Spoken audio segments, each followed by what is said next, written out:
Religion को जानना है, रिलीजन होता है। देखिए ये जो मेन क्लास है, ठीक है, इसमें इस संसार में, वर्ल्ड में जितने भी रिलीजन आते हैं और जो भी धार्मिक समुदाय होते हैं, ठीक है, जो भी संप्रदाय होते हैं या संस्था होते हैं, जो भी होते हैं, उसके शाखा प्रशाखा से संबंधित इसमें चर्चा किया गया है रिलीजन। सिंपल सी बात। इसका मेन क्लास क्या है? क्यू होता है।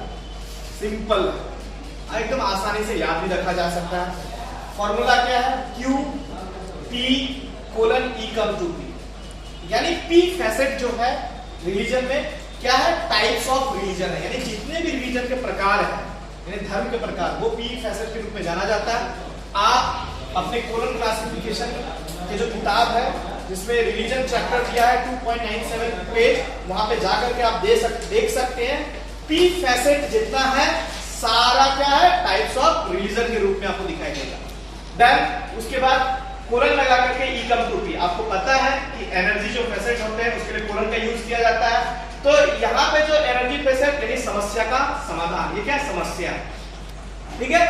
अब एक इंपॉर्टेंट बात यहाँ पे आपको मैंने बताया कि हिंदू रिलीजन, हिंदुइज्म, इसके लिए जो है आपका क्या होगा? Q2 होगा, ठीक है। क्या होगा? Q2, 2 से रिप्रेजेंट करेंगे इसको हम लोग, और इसको बोलते हैं पोस्ट वैदिक बोलते हैं। क्या बोलते हैं?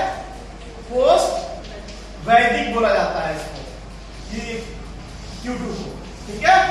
और Q1 के लिए वैदिक बोला जाता है, ठीक है। जो मैंने आपको बताया था, नोट में लिखा है यहाँ पे, जब इसमें वैदिक लिखा रहेगा, यानी जब भी वैदिक लिखा रहेगा तो Q1 का यूज करना है, यानी 1 का मतलब वैदिक। क्लियर है, ठीक है। और हिंदुइज्म, ठीक है, ये किससे रिलेटेड है? पोस्ट वैदिक से रिलेटेड है, यानी Q2। सिंपल हो गया। अब जैसे कुछ एग्जांपल्स आप लोग को दिए हुए, जैसे गॉड ऑफ हिंदू रिलीजन, ठीक है, गॉड ऑफ हिंदू रिलीजन है। इसमें आप आइडेंटिफाई कीजिए पी फैसेट कौन होगा सबसे पहले? हाँ, हिंदू रिलीजन होगा। तो हिंदू रिलीजन के लिए क्या होगा?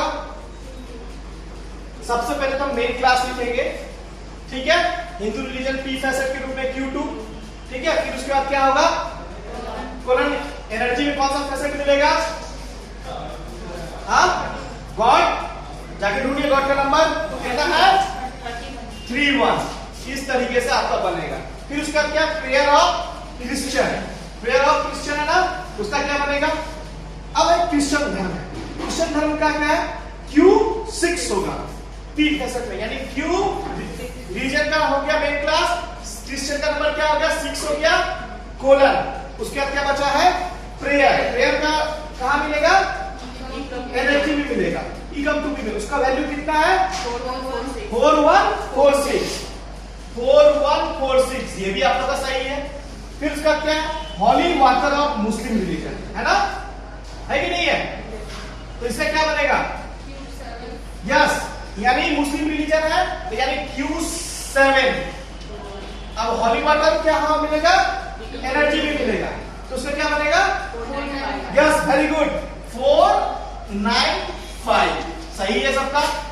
अब उसके बाद एक इंपॉर्टेंट है, एक यहाँ पे पोस्ट वैदिक उपनिषद, ठीक है। मैंने लिखा था पोस्ट वैदिक उपनिषद, तो उसका क्या होगा? Q2 colon. अब उपनिषद का नंबर क्या होगा? एनर्जी में मिलेगा, तो क्या होगा? 24 होगा।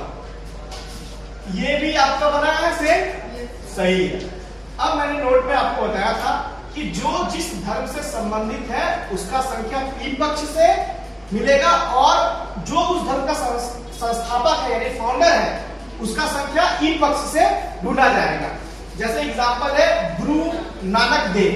अब गुरु नानक देव है, अब ये किस धर्म का, ये गुरु नानक जो व्यक्ति है ये किस धर्म का स्थापना किया था?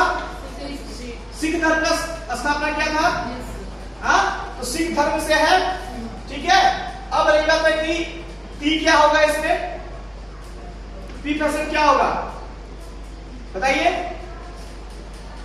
नो, मैंने आपको बताया जो जिस धर्म से संबंधित है उसका संख्या पी पक्ष में, किस धर्म से संबंधित? 25। सिख धर्म का नंबर क्या होगा? 25। फटाफट ढूंढिए सबसे पहले।